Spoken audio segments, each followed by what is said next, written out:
Hello friends, कैसे हैं आप लोग। मैं जयेंद्र इस अपने गेट सर्किल यूट्यूब चैनल पे आपका स्वागत करता हूं।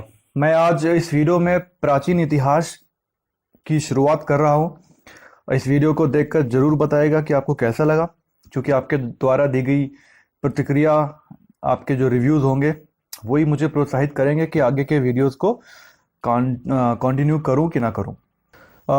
इस वीडियो को मैंने हिंदी और इंग्लिश दोनों ही मीडियम के स्टूडेंट्स को ध्यान में रखकर बनाया है।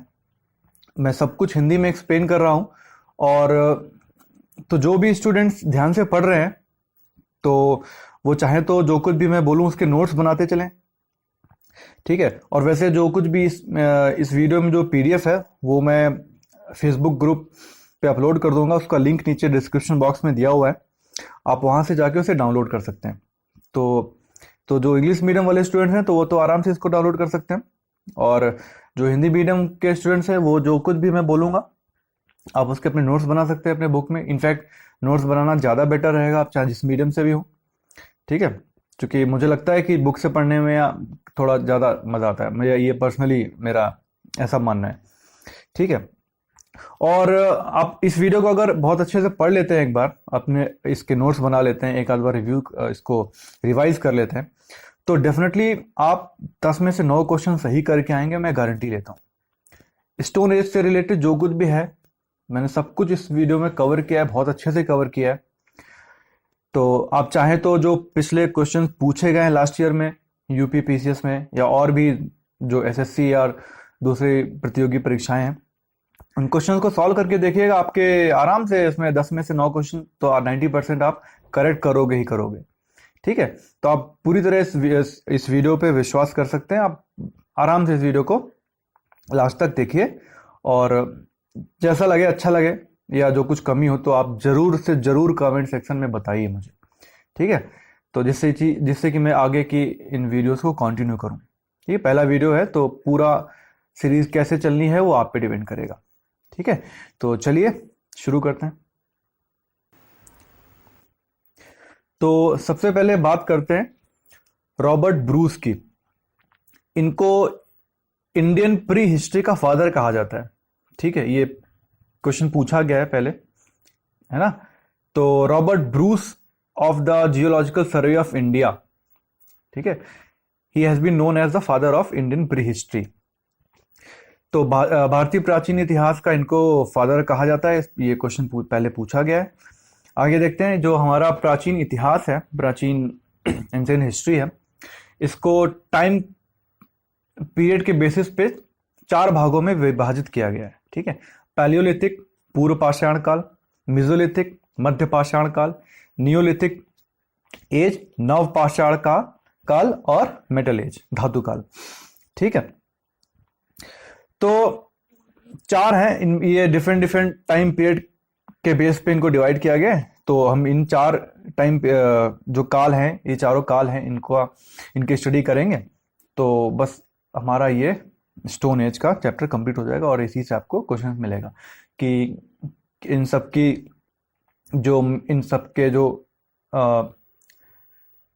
सभी कालों के जो मेन पॉइंट्स हैं वो हम डिस्कस कर लेंगे, ठीक है। तो चलिए सबसे पहले स्टार्ट करते हैं, पैलियोलिथिक एज पूर्व पाषाण काल, ठीक है। तो पैलियोलिथिक एज है जो 10,000 बीसी से पहले का समय है, वो पूरा पूर्व पाषाण काल में आता है, ठीक है। इसे ओल्ड स्टोन एज भी कहा गया है। सबसे पहले किसने कहा था? जॉन लूबक ने। आई थिंक ये भी क्वेश्चन पूछ रखा है यूपी पीसीएस के एग्जाम में, ठीक है। सबसे पहले पैलियोलिथिक एज या पूर्व पाषाण काल को ओल्ड स्टोन एज किसने कहा, ठीक है। तो आंसर है इसका जॉन लुबक, ठीक है। तो सबसे पहले इस काल की जो मुख्य साइट्स हैं वो देख लेते हैं। तो सबसे पहले है इसमें एक शिवालिक हिल्स, जो नॉर्थ इंडिया में इसकी साइट है। इसके बाद आदमगढ़ हिल्स नर्मदा वैली में जो इसकी साइट है, अभी जैसे इस पे क्वेश्चन आया हुआ है ये आदमगढ़ हिल्स, ठीक है। तो इन्होंने ये पूछा था कि किस नदी की वैली पे ये साइट पाई गई, तो ये इसका आंसर है नर्मदा हिल्स, ठीक है। ऐसे क्वेश्चन आते हैं। इसके बाद तीसरी जो इंपॉर्टेंट साइट है इस काल की, भीमबेटका, है ना। तीसरी जो इंपॉर्टेंट साइट है वो क्या है? भीमबेटका। ये काफी ज्यादा इंपॉर्टेंट है। इस पे जो इंडियन पेंटिंग्स पे जो चैप्टर है उसमें भी इस पे क्वेश्चन पूछे जाते हैं, आईएएस में भी इस पे क्वेश्चन आया हुआ है ना। तो और इसके बाद जैसे यूपी पीसीएस में से क्वेश्चन पूछा गया था कि ये कौन से डिस्ट्रिक्ट में आता है, कौन से स्टेट में है, तो भीमबेटका जो है ये अब्दुल्लागंज जगह है रायसेन डिस्ट्रिक्ट में, यही पूछा है, रायसेन डिस्ट्रिक्ट। ठीक है, तो रायसेन डिस्ट्रिक्ट में है मध्य प्रदेश में भीमबेटका। ठीक है, ये एक यूनेस्को साइट है, ये बहुत इंपॉर्टेंट है, ये यूनेस्को साइट है और केव पेंटिंग के लिए फेमस है। कम से कम 500 से ज़्यादा इसमें पेंटिंग्स पाई गई हैं।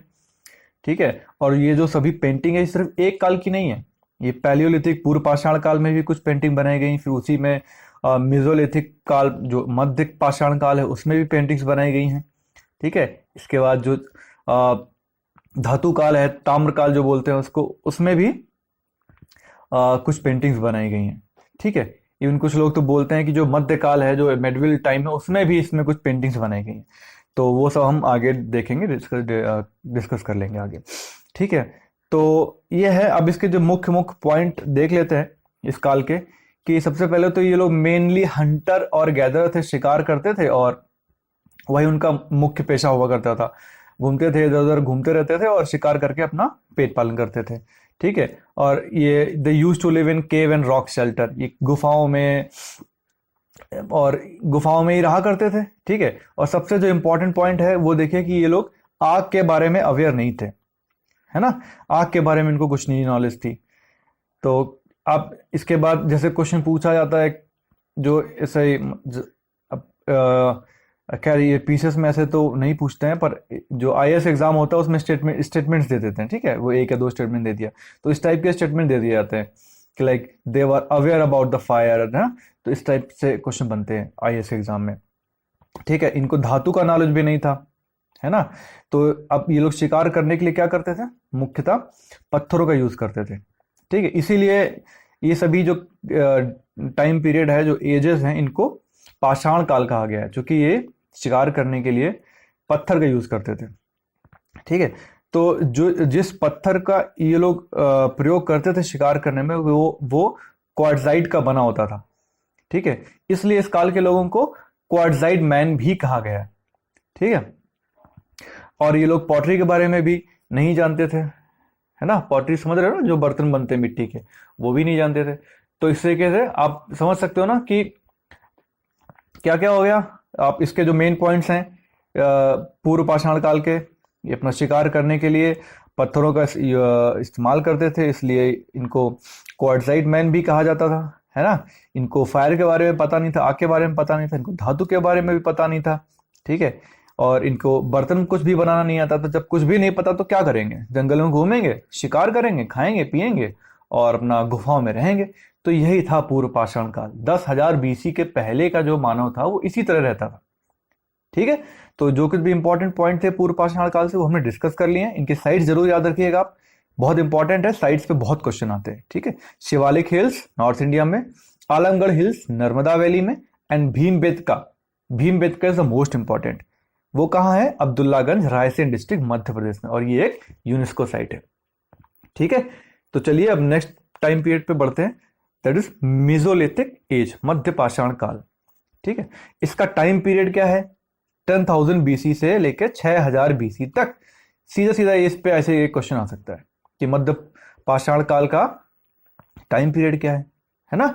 तो 10,000 बीसी से लेकर 6,000 बीसी तक इसे मिडिल स्टोन एज भी कहा गया है।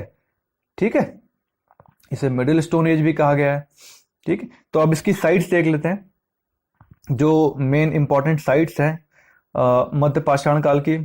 पहली साइट है लालगंज, ये कहाँ पर है, गुजरात में। ये क्वेश्चन ऐसे ही पूछते हैं, ये लोग साइट दे देंगे और पूछेंगे किस जगह है, किस स्टेट में है। तो ये इंपॉर्टेंट है, ऐसे नहीं लिख दिया मैंने। ठीक है, तो लालगंज है वो कहाँ पर, गुजरात में। दूसरी जो इंपॉर्टेंट साइट है बागोर, ये बहुत इंपॉर्टेंट है, और ये साइट सबसे बड़ी साइट है मेसोलिथिक पीरियड की। ठीक है, भीलवाड़ा डिस्ट्रिक्ट में ये है। और इसके बाद जो तीसरी इंपॉर्टेंट साइट है दाइमाबाद। ठीक है, ये होशंगाबाद महाराष्ट्र में ये साइट पड़ती है, दाइमाबाद, ये बहुत इंपॉर्टेंट है। दाइमाबाद तो वैसे भी इंपॉर्टेंट है, ये जो एक इंडस वैली सिविलाइजेशन का सबसे साउथ मोस्ट साइट है ये एक इम्पॉर्टेंट क्वेश्चन बनता है दाइमाबाद पे, है ना। तो जो सैंधव सभ्यता है, जो इंडस वैली सिविलाइजेशन, तो उसका जो सबसे साउथ मोस्ट साइट जो है वो भी है दाइमाबाद। ठीक है, तो ये कहाँ पर है? महाराष्ट्र में। ठीक है, होशंगाबाद डिस्ट्रिक्ट महाराष्ट्र में। ठीक है, तो अब आप समझ लीजिए 10,000 बीसी तक तो पूर्व पाषाण काल चलता रहा। फिर अचानक क्या हुआ कि थोड़ा हाँ, जो एनवायरनमेंट है उसमें कुछ चेंजेस आए। ठीक है, क्लाइमेट थोड़ा और गर्म हो गया, ह्यूमिडिटी बढ़ गई, है ना। तो जब थोड़ा टेम्परेचर कम हुआ, पानी यानी बढ़ा, तो ऑब्वियसली जो ये वनस्पति है ना, फ्लोरा एंड फन्ना, ये भी इंक्रीज हो गई, है ना। क्योंकि बारिश ज्यादा होने लगी थी, ह्यूमिडिटी बढ़ रही थी, तो अब मॉइस्चर बढ़ेगा तो उससे बारिश होगी, है ना। तो पानी की अवेलेबिलिटी बढ़ रही थी, तो वनस्पति भी काफी सारी बढ़ गई। तो इससे क्या हो गया, ह्यूमन जो आदमी था वहां पे जो रहता था, अब उसके लिए फल फूल भी होने लगे काफी सारे, है ना। तो वो उनको खाने लगा, नए नए रिसोर्सेज मिल गए, ठीक है, जिंदगी को जीने के लिए। तो वो इस तरीके से अब थोड़े से इन चीजों पे डिपेंड होने लगे। तो उसके हिसाब से ये नए नए एरियाज में लोकेट होते रहे। भाई जहाँ कहीं रह रहे हैं वहां के उन्होंने जो कि वनस्पति है, फल है, फूल है, जो भी खाते पीते थे उस टाइम, तो जब वो खत्म हो जाएंगे तो दूसरे एरियाज में जाएंगे, है ना। तो इस तरह उनका थोड़ा इस जैसे जो 10,000 बीसी के बाद का जो समय आया है, तो उसके बाद ये चेंजेस आने लगे, है ना। तो इससे क्या हुआ, थोड़ा सेटल, थोड़ा जो लोगों का रहने का तरीका था वो चेंज आया। तो तो इसलिए ये एकदम से अलग काल हो गया। जो पैलियोलिथिक काल था, पूर्व पाषाण काल था, उससे ये अलग हो गया, मेसोलिथिक काल। ठीक है, और इसमें चूंकि काफी सारा जो एनवायरमेंट था वो काफी अनुकूल हो गया रहने के लिए, तो पॉपुलेशन में भी वृद्धि हो गई, है ना, मेसोलिथिक पीरियड में। तो ये पहला मेन पॉइंट आप कह सकते हो। ये तो चीज समझने के लिए है कि हो क्या रहा था एक्चुअली, क्यों इस काल को अलग कर दिया गया पैलियोलिथिक काल से, है ना। अब इसके मेन मेन फीचर्स देख लेते हैं।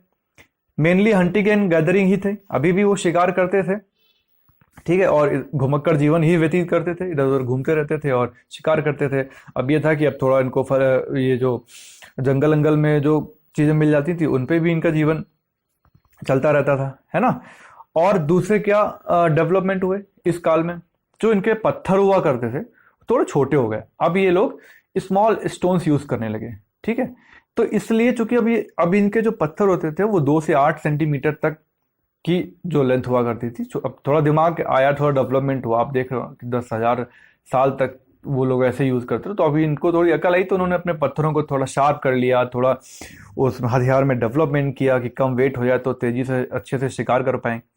तो इनके जो हथियार थे वो छोटे हो गए, इसलिए इसको माइक्रोलिथिक एज भी कहते हैं, ठीक है। माइक्रो मतलब छोटा, लिथिक मीन्स पत्थर, तो इसको माइक्रोलिथिक एज भी कहते हैं। तो मेसोलिथिक एज को माइक्रोलिथिक एज भी कहते हैं, जो कि इसमें छोटे पत्थर यूज किए जाते थे, ठीक है। इस पॉइंट को आप नोट कर सकते हो।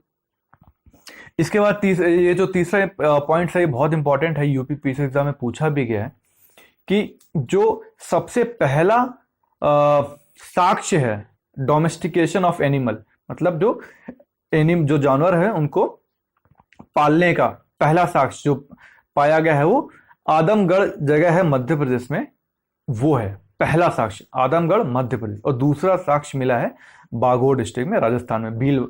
बागोर साइट का नाम है, भीलवाड़ा डिस्ट्रिक्ट है, आपको भी बताया था, पैलियोलिथिक में, राजस्थान में पड़ता है ये, ठीक है। तो ये यूपी पीसीएस में क्वेश्चन पूछ रखा है कि जानवरों को पालने का पहला साक्ष्य कहाँ मिला है, आदमगढ़ में, ठीक है। दूसरा कहाँ है, बागोर में, तो ये आप नोट कर सकते हो।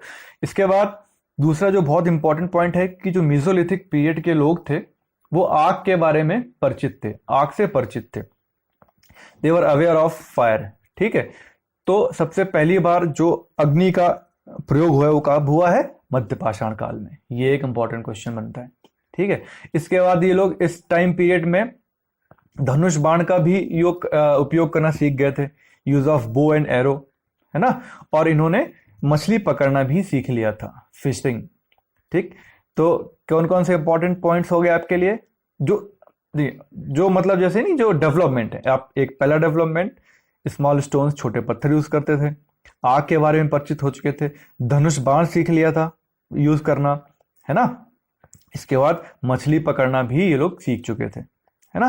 तो ये इंपॉर्टेंट पॉइंट्स। और इसके बाद जानवरों को पालना भी इन्होंने शुरू कर दिया था मध्य पाषाण काल से, है ना। ठीक है, तो अभी क्या है, ये बता चुका हूं आपको। इसके बाद इसमें प्रिमिटिव कल्टीवेशन, थोड़ा थोड़ा सा इन्होंने कृषि को भी शुरू कर दिया था, थोड़ा थोड़ा सा, ज्यादा नहीं था, थोड़ा थोड़ा सा, है ना। इसके बाद इसमें आपको इस मध्य पाषाण काल में डेड बॉडी बरियल मिलेगा, मतलब ये लोग जो मृत लोग होते थे उनकी डेड बॉडी को जमीन में गाड़ देते थे, तो इसके साक्ष्य मिले। और इनका जो डायरेक्शन होता था वो नॉर्थ टू साउथ होता था। ये क्वेश्चन पूछा गया है, ठीक है। कौन सी डायरेक्शन में वो लोग दफन करते थे? नॉर्थ टू साउथ, ठीक है। और इसमें इनको कुछ ऐसे भी साक्ष्य मिले हैं जिसमें ये अपने पालतू जानवर और उनके टूल्स को उसमें डेड बॉडी के साथ में ही दफनाते थे, ठीक है। तो ये एक इंपॉर्टेंट पॉइंट है, ठीक है। इसके बाद इस पे ये क्वेश्चन पूछा गया है, इन महा, दाहा एंड दमदमा, इसमें जो टूल्स हैं वो हड्डियों और सींगों के बने हुए होते थे, और ज्वेलरी भी पाई गई है। जो ये जो साइट है महादहा एंड दमदमा, यहाँ पे ये ऐसे साक्ष्य मिले हुए हैं। इसके बाद दमदमा में जो साइट है मीसोलिथिक पीरियड की, मध्य पाषाण काल की, ये इंपॉर्टेंट है, इससे क्वेश्चन पूछा गया है। दमदमा, इसमें 41 डेड बॉडीज मिली थी, और उसमें से 5 डेड बॉडीज ऐसी थी जो डबल बरियल थी, 2 लोग एक साथ दफनाए गए थे वहां पे, 5। और एक ऐसी उसमें मिली थी जहां पे 3 डेड बॉडीज दफनाए गए थे, ठीक है। तो यही क्वेश्चन पूछा गया था, कि क्वेश्चन में ऐसा कुछ आया था कि डुअल बरियल कहाँ पे इसके साक्ष्य मिलते हैं, तो आंसर था दमदमा, ठीक है। और एक जो सराय नाहर राय जगह का नाम है, सराय नाहर राय, यहाँ पे 4 बॉडी एक साथ दफन थी। ये सब पूछा गया है, ये सारे पूछे हुए गए हुए पॉइंट्स हैं जो मैंने यहाँ पे आपको बताए, ठीक है। महादाहा एंड दमदमा, देन आपका सराय नाहर राय, ये इंपॉर्टेंट है, ओके। तो अब चलिए नेक्स्ट देख लेते हैं नियोलिथिक एज को, नव पाषाण काल। इसका टाइम पीरियड क्या है? इसका टाइम पीरियड है 4000 बीसी टू 2000 बीसी, है ना। तो पैलियोलिथिक पूर्व पाषाण काल का टाइमिंग क्या था? 10,000 बीसी से पहले, है ना। मध्य पाषाण काल का टाइम पीरियड क्या था? 6000 BC to 10,000 BC to 6000 BC, है ना। इसके बाद जो आपका नियोलिथिक एज है, नव पाषाण काल, उसका 4000 बीसी टू 2000 बीसी, 4000 बीसी से 2000 बीसी तक, इसे न्यू स्टोन एज भी कहते थे, नव पाषाण काल, ठीक है।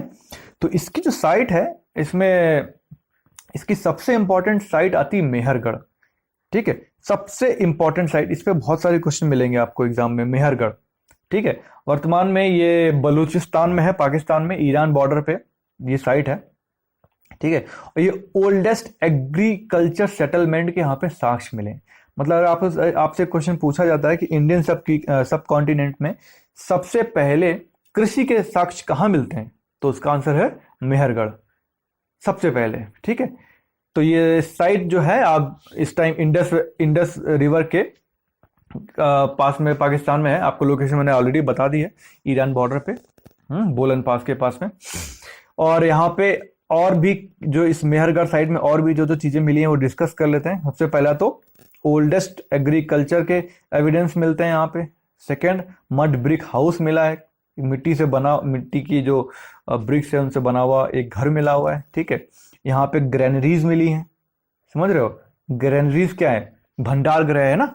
ग्रेन कल्टीवेशन स्टार्टेड, जो कि अब यहाँ पे कृषि होने लगी थी, तो जो अनाज होगा उसका स्टोर बनाने के लिए एक भंडार बनाएंगे, तो वही है ग्रेनरीज। तो ग्रेनरीज के साक्ष्य मिले हैं यहाँ पे। कॉपर के टूल्स मिले हैं यहाँ पे, ठीक है। और अब जैसे इस पे इन्होंने एक क्वेश्चन आया था यूपी पीसीएस में कि सबसे पहले जो कृषि में सबसे पहले कौन सी फसल को उपजाया गया था सबसे पहले, तो आंसर है जौ, बार्ले, सबसे पहले। और दूसरी है व्हीट, गेहूं, है ना। तो यहां पे आपको जो ग्रेन्स मिली हैं, बार्ले, व्हीट, डेट, है ना, जुजूब्स, ये सब मिली हैं आपको। इसके बाद यहाँ पे मेटल वर्किंग के साक्ष्य मिले हैं, है ना। इसके बाद यहाँ पे आपको बता ही दिया मैंने सब कुछ। तो ये जो इंपॉर्टेंट सारे पॉइंट्स हैं इसके मेहरगढ़ के बारे में मैंने आपको सब बता दिए। ठीक है, मड ब्रिक हाउस मिला था, ग्रेनरीज भंडार गृह मिले हुए हैं, वहां पे ग्रेन्स कौन कौन सी हैं वो बता दी मैंने। सबसे पहले एग्रीकल्चर की सबसे पहली सब कॉन्टिनेंट की साइट है कौन सी, मेहरगढ़, ये बता दिया। सबसे पहली फसल कौन थी, जौ, बता दिया। ठीक है, तो अब जो दूसरी बहुत इंपॉर्टेंट साइट है वो देख लेते हैं, वो है कोल्डी हवा। ठीक है, तो अब जैसे क्वेश्चन पूछा सकता है कि कोल्डी हवा किस काल से संबंधित है, नवपाषाण काल से, है ना। क्वेश्चन पूछा जा सकता है कि कहां पर स्थित है, उत्तर प्रदेश में, नियर इलाहाबाद, है ना, नियर इलाहाबाद। और सबसे इंपॉर्टेंट पॉइंट है कि सबसे पहले चावल के साक्ष्य आपको कहां मिले, तो इसका आंसर है Koldihwa. It is the very important point about Koldihwa site, है ना। इसके बाद तीसरा बहुत इंपॉर्टेंट है चौपानी मांडो। चौपानी मांडो क्यों बहुत इंपॉर्टेंट हो जाता है, क्योंकि यहाँ पे पूरी दुनिया में पॉटरी का सबसे पहला एविडेंस मिलता है, सबसे पहला साक्ष्य पॉटरी का कहां से मिलता है, चौपानी मांडो से। ठीक है, तो पहली आपको साइट कौन सी बताई, मेहरगढ़। मेहरगढ़ के इंपॉर्टेंट पॉइंट्स क्या थे, कृषि, जौ, है ना, ग्रेनरीज, मड ब्रिक हाउस। दूसरी इंपॉर्टेंट साइट कौन सी बताई मैंने आपको, कोल्डी हवा। कोल्डी हवा कहां पर है, इलाहाबाद में। यहाँ पे सबसे मेन पॉइंट क्या है इसका, कि यहाँ पे चावल के साक्ष्य मिले सबसे पहले। इसके बाद तीसरी जो साइट बताई आपको, चौपानी मांडो, वहां पे क्या हुआ था, पहला एविडेंस मिला था पॉटरी का। ठीक है, तो इसके बाद आप बाकी जो इस नवपाषाण काल से संबंधित पॉइंट्स हैं वो देख लेते हैं कि human culture changed very much in this age. यहाँ इस समय तक आते आते मानव सभ्यता बहुत ज्यादा बदल चुकी थी। अब ये लोग एक जगह रहने लगे थे, एग्रीकल्चर करने लगे थे, है ना, पालतू जानवर बहुत ज्यादा पालने लगे थे, है ना। इसके बाद इनके जो स्टोन टूल हुआ करते, चूंकि अभी भी नवपाषाण काल ही है, ये पाषाण काल अभी भी है, पर इनके अब जो टूल्स होते थे, पत्थर होते थे, वो पॉलिश्ड होते थे, इनको पॉलिश करने लगे थे लोग, है ना, पॉटरी करने लगे थे, और एक साथ रहने लगे थे। तो जो विलेजेस की कम्युनिटी वो डेवलप हो चुकी थी, है ना, विलेजेस डेवलप होने लगे थे नवपाषाण काल में। और जो सबसे इंपॉर्टेंट पॉइंट है कि व्हील की डिस्कवरी कब हुई, पहिए की डिस्कवरी वो हुई नवपाषाण काल में। ये बहुत इंपॉर्टेंट पॉइंट है। अग्नि की डिस्कवरी कब हुई थी, मध्य पाषाण काल में। पहिए की डिस्कवरी कब हुई, नवपाषाण काल में, है ना, नियोलिथिक पीरियड में। तो हमारा नियोलिथिक पीरियड भी हो गया है। अब नेक्स्ट देखते हैं मेटल एज, धातु काल। ठीक है, तो धातु काल को मुख्य रूप से दो भागों में विभाजित किया गया है, चाल्कोलिथिक पीरियड, प्रस्तर धातु काल या ताम्र धातु काल। इसमें थोड़ा हिंदी मुझे पता नहीं, देख लेना आप लोग, चाल्कोलिथिक पीरियड। इसके बाद और दूसरा आयरन एज। तो चाल्कोलिथिक पीरियड के बारे में बात कर लेते हैं कि ये वो टाइम है जब धातु का इस्तेमाल मनुष्य ने शुरू कर दिया था। ठीक है, तो सबसे पहले जो धातु का प्रयोग किया वो कौन सी थी, कॉपर।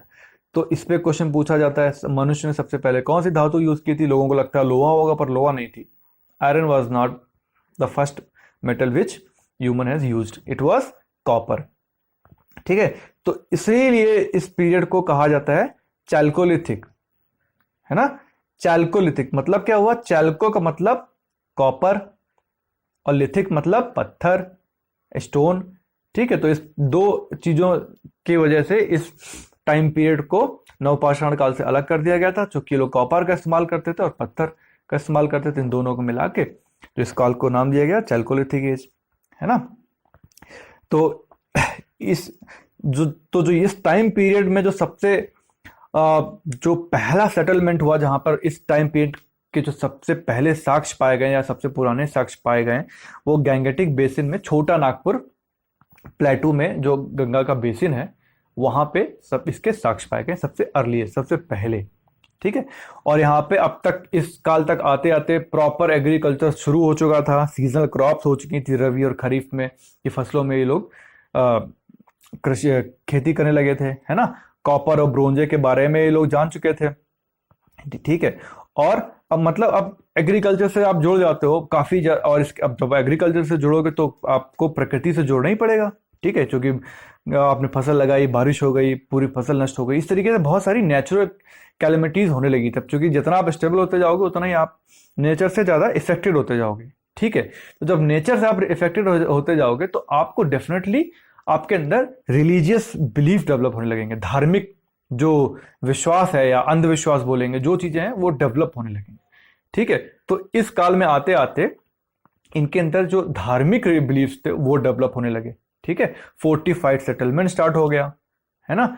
अब एक जगह रहते थे, अब चूंकि छोटे छोटे से तमाम विलेजेस होते थे जो आपस में लड़ाई लड़ाई होती रहती थी चीजों के लिए, तो अब ये लोग अपने फोर्ट भी बनाने लगे छोटे छोटे, है ना, जिससे कि इनकी ये अपनी रक्षा कर पाए। ठीक है, प्रिंटेड पॉटरी यूज होने लगी थी।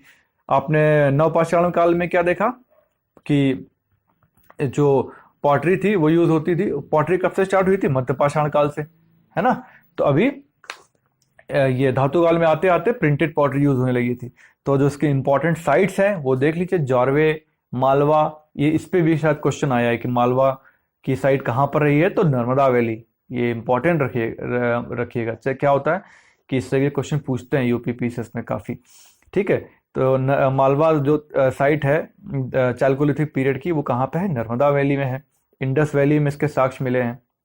इसके बाद अहारा में इसके साक्ष्य मिले हैं, अहारा एंड स्वाल्दा। ये इंपॉर्टेंट साइट्स हैं इसकी चालकोलिथिक पीरियड की। कौन कौन से मैंने बताइए आपको? Jorwe, Malwa, Indus valley, Ahara and Sawalda. स्वाल्दा कहाँ है? महाराष्ट्र में, है ना।